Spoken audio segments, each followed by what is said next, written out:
That's what we're talking about today, gang. Excuse me, I've had a cold or a flu or some crud the last week or so, and I'm on the down end of it, but I sound a little funny, that's why.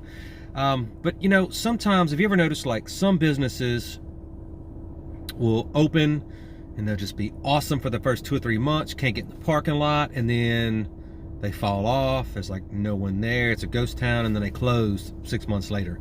Then some other businesses start out pretty strong and they just continually seem to kill it.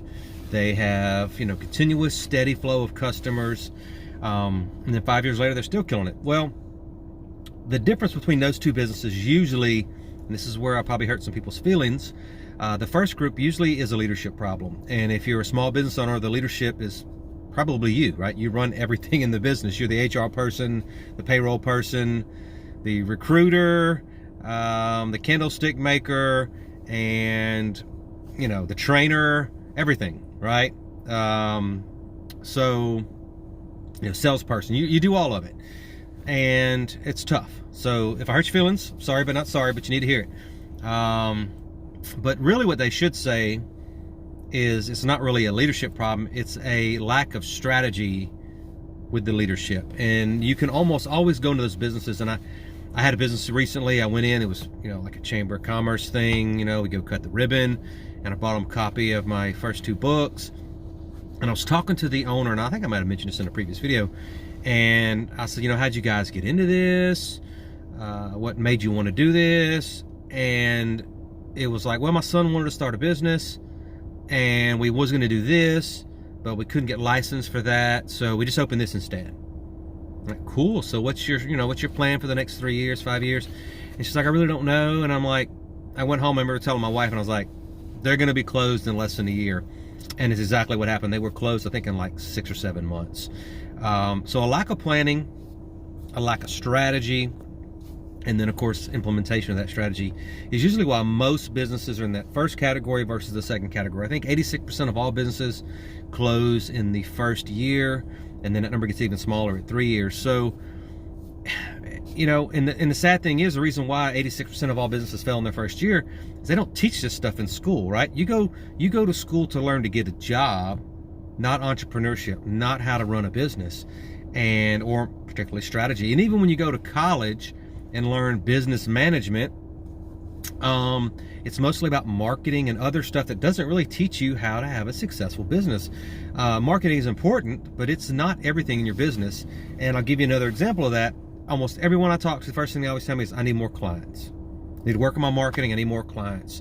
And I said, okay, so let's say we spend $10,000 on a marketing campaign and we send you 100 more customers a day. 100 more customers a week. Do you have the systems in place to be able to handle and sufficiently, or adequately, I should say, adequately provide those customers with a great experience or the product that they want? Most of them say, well, no, I don't have the people, I don't have the back end stuff in place, blah, blah, blah. Okay, well then don't waste your $10,000, right? So strategy, and it's not just having a strategy, but having strategy in the right order, in the right, chronological order. Certain things you should be working on at certain times, and certain things you should be working on at other times.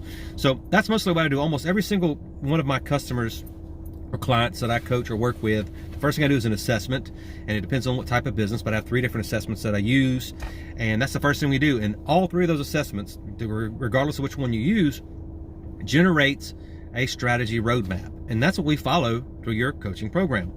And it's some of it's depending, again, which type of, if you're new to business and you have a brick and mortar, I usually use my what I call Jumpstart 12 Explosive Small Business Growth Strategy Map, and it's business basics. It's, let's take a look at the back of your house.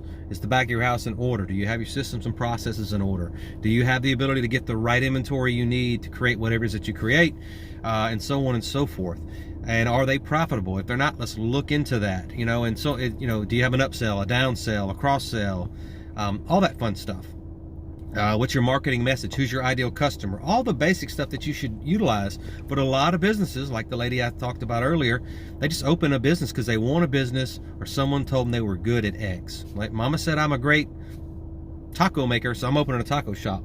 You might be a great taco maker, but there's more to making great tacos than owning a taco stand, right? You got to have employees, you got to have health department stuff, you got to have code that you got to live up to, you know, all the fun stuff. You got inventory in, inventory out, employees, regulation. I mean, just the list goes on. There's more than just making tacos to running a taco stand.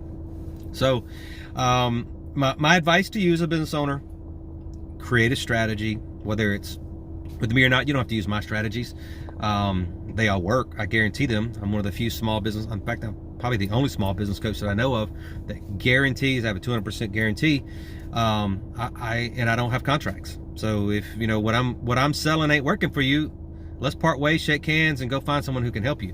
But at the end of the day, find a strategy that works, work the strategy, and go be successful. But don't go out there willy-nilly. Have all sides, all bases covered in your strategy, not just marketing, because there's more to business than just marketing. There's more to a taco stand than just making tacos. That's all I got for you guys today. I'll include some links below. I've got a sort of a sample strategy. It's very similar to the assessment that I utilize, but it's not going to be as pinpointed to your business. Obviously, it's kind of generic. It's hard for me to know what you do, but you can go take a look at it. It's explosivesmallbusinessgrowth.com/simulator, and it'll generate sort of a, I want to say, hypothetical. It's a pretty legitimate strategy, but it's not going to be very specific to you. It'll also send you some links for some training to where you can actually work on those strategies and get some tactics put together for that. But if you want to do a real explosive small business growth assessment, reach out to me. I'll include some links below, or just DM me or comment below. I usually read all the comments and I try to respond, and I'll help you any way that I can. I've also got some other free links if you want to talk about marketing that'll help you get your marketing messages in order. It's about, I think, a 72-minute training, but it's the best hour. I promise you, the hour and 15 minutes that you've ever spent on your business.